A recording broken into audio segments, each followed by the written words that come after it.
Hello दोस्तों, मैं संदीप आप सबका अपने YouTube चैनल ज्ञान एजुकेशन आरबीएल में स्वागत करता हूं। दोस्तों, आपको पता है कि आपके यूपीएसआई, लेखपाल और किसी भी तरह के एग्जाम जो लगे हुए हैं, चाहे यूपी टेट हो, सी टेट हो, सुपर टेट हो, यूपी पुलिस हो, जो भी एग्जाम आने वाले या फिर एसएससी जीडी हो, सभी एग्जाम के लिए हम हिंदी, संपूर्ण हिंदी कराने वाले हैं और जिस पे हमने पहला कदम बढ़ा लिया है। दोस्तों, आपको पता है आज हमारी चौथी वीडियो है। दोस्तों, वर्णमाला से स्टार्ट किया है और आखिरी तक जाएंगे। ठीक है, मतलब संपूर्ण हिंदी हम इसी चैनल पर पढ़ाने वाले हैं आपको। हिंदी ग्रामर, इसी पर हम रस, छंद, अलंकार, समास, संधि, सब कुछ एकदम बेहतरीन तरीके से, उसकी ट्रिक भी देखेंगे कि ट्रिक से किस तरह पढ़ सकते हैं। पहले हम कंसेप्ट देखेंगे, ट्रिक की तो बाद में आती है। तो चलिए, आज हमारा चौथा वीडियो है दोस्तों। किसका है हम बताते हैं, वर्णमाला का। क्या दोस्तों, वर्णमाला का ये हमारा क्या है, सॉरी चौथा वीडियो। ठीक, कौन सा है, चौथा पार्ट है। 3 पार्ट इसके हम पहले देख चुके हैं। अगर आपने नहीं देखा है तो आप इसी चैनल के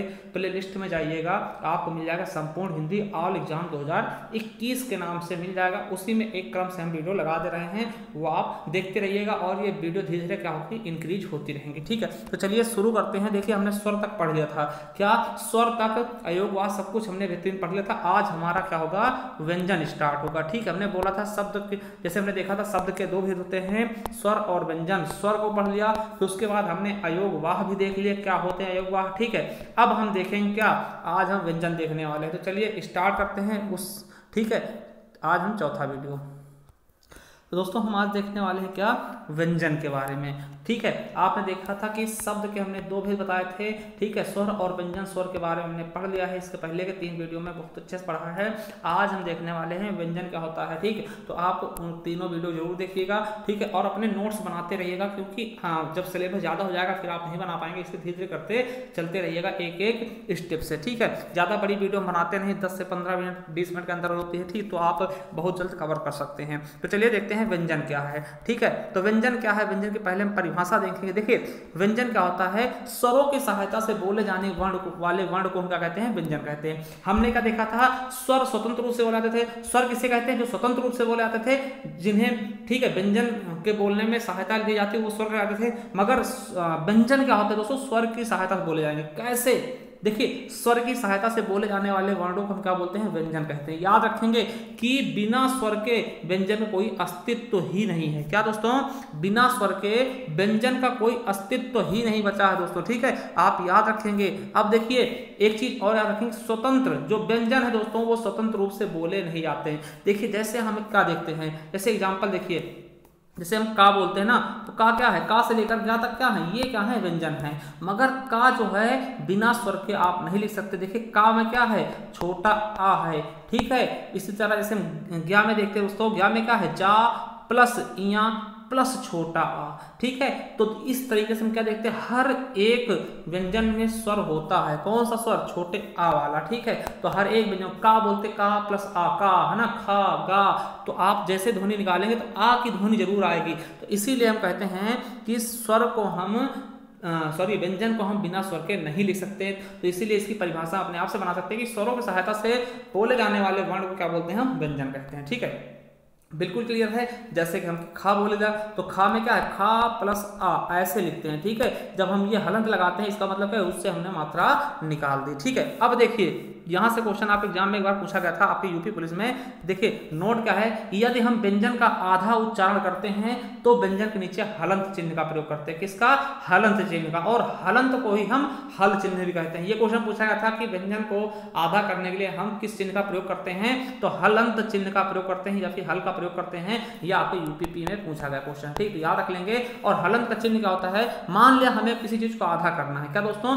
किसी भी व्यंजन को आधा करना है तो क्या करेंगे, जैसे मान लिया का को आधा करना है, इससे हमें मात्रा हटानी, तो इसको हम हलंत लगा देंगे, तो ये आ होता, आधा का हो जाता है ना। या फिर हम देखते हैं कि सामान्य तौर पे ये आधा का ऐसे होता है ना, तो ये भी सही है। ठीक है, ये भी सही और ये भी सही है। ठीक, तो इस तरीके से खा क्या है, खा आधा इस तरह से भी हो जाएगा और आधा खा ऐसे भी लिखा था ना। तो वो दोनों चीजें हैं। मतलब हम कह सकते हैं कि आधा खा को हम कैसे कर सकते हैं, कोई भी वर्ण को हम उसके नीचे हलंत लगा करके उसे आधा कर सकते हैं। उसे देखिए, अब जैसे इसे हलंत लग गया ना, इसे हम स्वर रहित बोलेंगे, मतलब स्वर रहित। स्वर रहित क्या होता है? जिसमें स्वर ना हो, तो स्वर रहित हो जाएगा, ठीक। और अगर जैसे ये है, देखिए समझिएगा, ठीक है। अब मान लें ये का है, तो ये क्या है? स्वर सहित है, इसमें स्वर है, का है, इसमें स्वर है, इसका इसमें क्या है? का प्लस छोटा आ, तो ये स्वर सहित है। अगर हम ऐसे लिख दें ये का, तो ये स्वर रहित है, इसमें स्वर नहीं है, ठीक है। तो ये चीज मतलब इसे हम आधा आधा का भी कह सकते हैं और स्वर रहित का भी कह सकते हैं, क्योंकि इसमें स्वर नहीं है, ठीक। चलिए, तो हमने देख लिया, उच्चारण देख लिया, ठीक। अब देखते हैं कि इनके भेद कितने होते हैं, ठीक है, इनके संख्या कितनी होती है। तो आपको बता दें कि जो व्यंजन होते हैं दोस्तों, उच्चारण की दृष्टि से कितने होते हैं? इनकी संख्या 33 होती है। क्या दोस्तों? 33 होती है उच्चारण की दृष्टि से। और इनके प्रकार कितने होते हैं? हमने पढ़ लिया। व्यंजन कितने प्रकार दोस्तों? 3 प्रकार होते हैं, स्पर्श व्यंजन, अंतस्थ व्यंजन और उस व्यंजन, ये 3 मेन प्रकार होते हैं। तो क्वेश्चन आएगा कि उच्चारण की दृष्टि से, उच्चारण के आधार पर व्यंजनों की संख्या कितनी, आप 33 बता देना। कौन कौन से स्पर्श व्यंजन? 25 होते हैं, 5 वर्ग में होते हैं, 5 वर्ग में, और 5 होते हैं, हम 25 हो गए, ठीक। उनके बाद डिटेल्स हम देखेंगे आगे, ठीक। अंतस्थ व्यंजन होते हैं 11 लावा, यानी 4 ये हो गए 11 लावा, ठीक, 11 लावा। और उस व्यंजन या संघर्षीय व्यंजन साशा शाहा, यानी कि आप जब जोड़ते हैं इनको तो कितने हो जाएंगे? 25 4 29 4 33, तो हम कह सकते हैं 33 व्यंजन। और यही हमें बताना पड़ता है, अगर पूछते व्यंजनों की संख्या कितनी है तो हम 33 बताते हैं।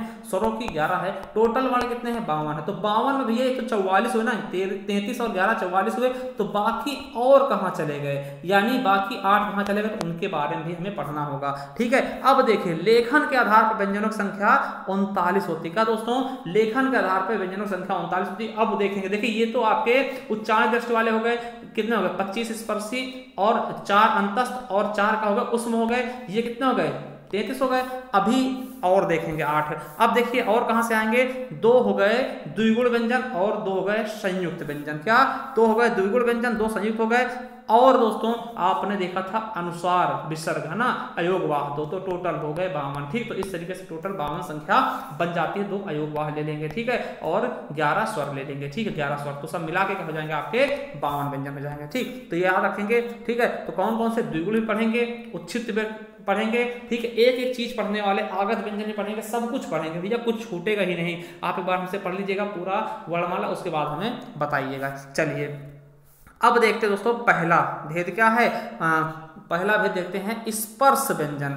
स्पर्श व्यंजन क्या होते हैं, इनके बारे में देखते हैं। देखिए, जिन व्यंजनों का उच्चारण करते समय हवा फेफड़ों से निकलकर मुख के किसी स्थान विशेष, चाहे कंठ हो, ताल हो, मूर्धा हो, दंत हो, ओष्ठ हो, ठीक है, का स्पर्श करते हुए, ठीक है, निकलती है, इसलिए हम इन्हें स्पर्श व्यंजन कहते हैं या फिर स्पर्शी व्यंजन कहते हैं। क्यों? क्योंकि ये जो मुख से जो हवा निकलती है दोस्तों, फेफड़ों से हवा निकलकर मुख से किसी न किसी भाग से स्पर्श करके निकलती है, चाहे वो कंठ से हो, ताल से हो, मूर्धन से हो, दंत से हो या ओष्ठ से हो, इसीलिए इनको हम स्पर्शी व्यंजन कहते हैं। पहले इनके नाम सुनिए, क्या क्या नाम है स्पर्शी व्यंजन या स्पर्श व्यंजन के, ठीक है। तो किस लिए स्पर्श बोलते हैं? क्योंकि इनकी जो ध्वनि निकलती है वो स्पर्श करते हुए निकलती है किसी भाग को, ठीक है। अब देखिए स्पर्श व्यंजन को 5 वर्गों में बांटा जाता है, इसलिए इनको वर्गीय व्यंजन कहते हैं, ठीक है। का वर्ग, चा वर्ग, टा वर्ग, ता वर्ग, पा वर्ग, तो 5 वर्ग में 5 हर एक वर्ग में 5 अक्षर यानी 25 अक्षर, तो इसलिए क्योंकि ये वर्ग में पाया था इसलिए इनको वर्गीय व्यंजन कहते हैं। अगला देखते हैं दोस्तों, ठीक है। नेक्स्ट नाम, अगला नाम क्या है? स्पर्श व्यंजन का उदय जीभ से टकराने के बाद होता है, इसलिए इन्हें उदित व्यंजन भी कहते हैं। तो इनके हमने 3 नाम देख लिए हैं,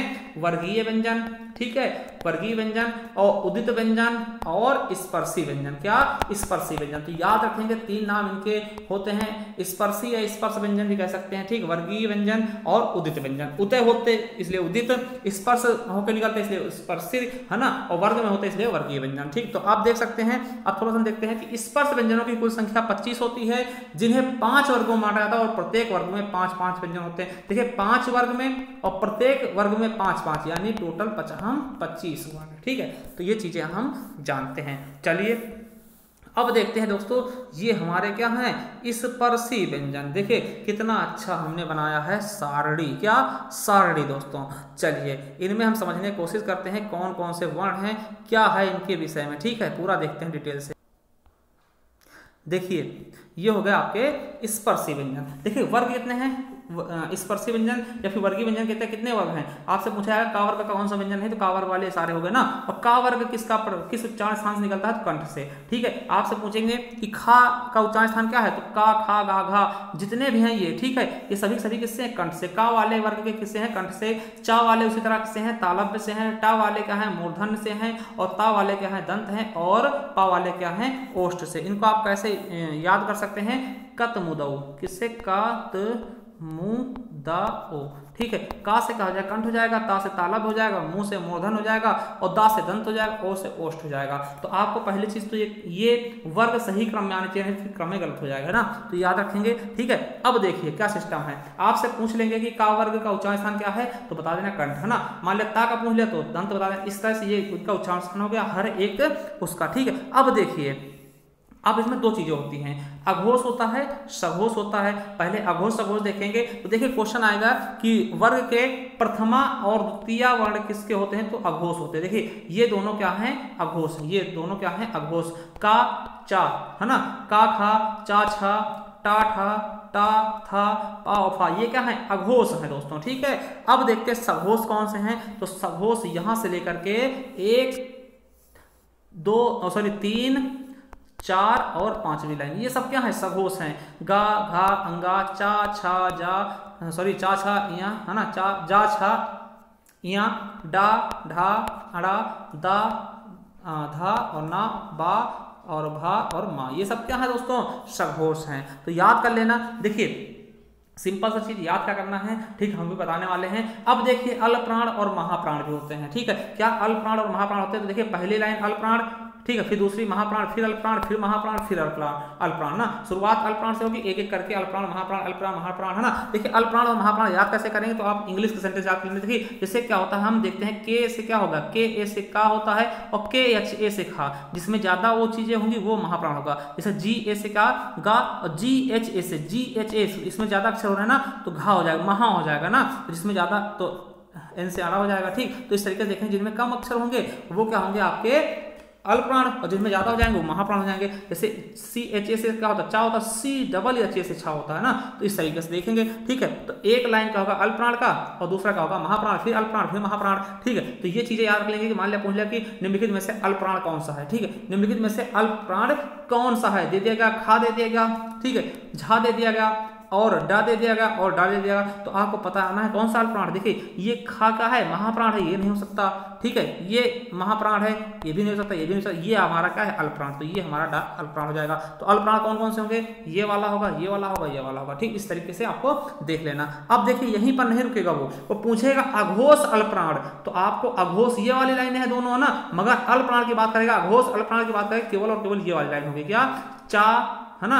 चा, टा, ता, पा, का, है ना, ये सब क्या होंगे, ये अघोष अल्पप्राण होंगे। वहीं कह दिया कि अघोष महाप्राण कौन से होंगे, तो अघोष ये लाइन होंगी दोनों, मगर महाप्राण की बात करता केवल और केवल ये वाली हो जाएगी। तो अघोष महाप्राण खा, छा, ठा, ता, है ना, ये हो जाएंगे। अगर बोले सघोष अल्पप्राण, देखिए सघोष अल्पप्राण में क्या बताओगे, आपको दोनों लाइनें हो जाएंगी, ये भी सघोष अल्पप्राण है दोस्तों, ये भी सघोष अल्पप्राण है ना। अगर सघोष महाप्राण की बात करता केवल और केवल इसकी बात करेंगे। ठीक, तो ये चीजें आपको याद, अब देखिए इसको याद नहीं करना, हम बता रहे हैं, ठीक, याद हो जाएगा अपने आप पूरा, आप एक तरीके से बना लेंगे। ठीक, इसको आप कतमदो याद कर लेना। ठीक, और इससे क्रम को तो याद ही होगा, बचपन से पढ़ते आ रहे हो, वही काखा घा ये तो सबको याद ही होगा ना। अब आपको पता है कि अल्पप्राण और महाप्राण कैसे सीखेंगे। ठीक, तो आपको बता, देखिए हम जब भी कुछ मतलब शुरू करते हैं, आप ककारा पढ़ रहे हैं हमसे, सॉरी वर्णमाला पढ़ रहे हैं, तो आप छोटे आ से स्टार्ट किए होंगे ना, तो इसी तरीके से याद करना, आप जब सारणी बनाना तो पहले आ से स्टार्ट करना। क्या, अघोष आएगा, ठीक, 2 लाइनें अघोष हो जाएंगी, बाकी सब सघोष कर देना। ठीक है, 2 लाइनें क्या अघोष हो जाएंगी। अब जब अल्पप्राण महाप्राण की बात आएगी, फिर आ से शुरू कर देना, आ से अल्पप्राण, फिर महाप्राण, फिर अल्पप्राण, फिर महाप्राण, फिर अल्पप्राण,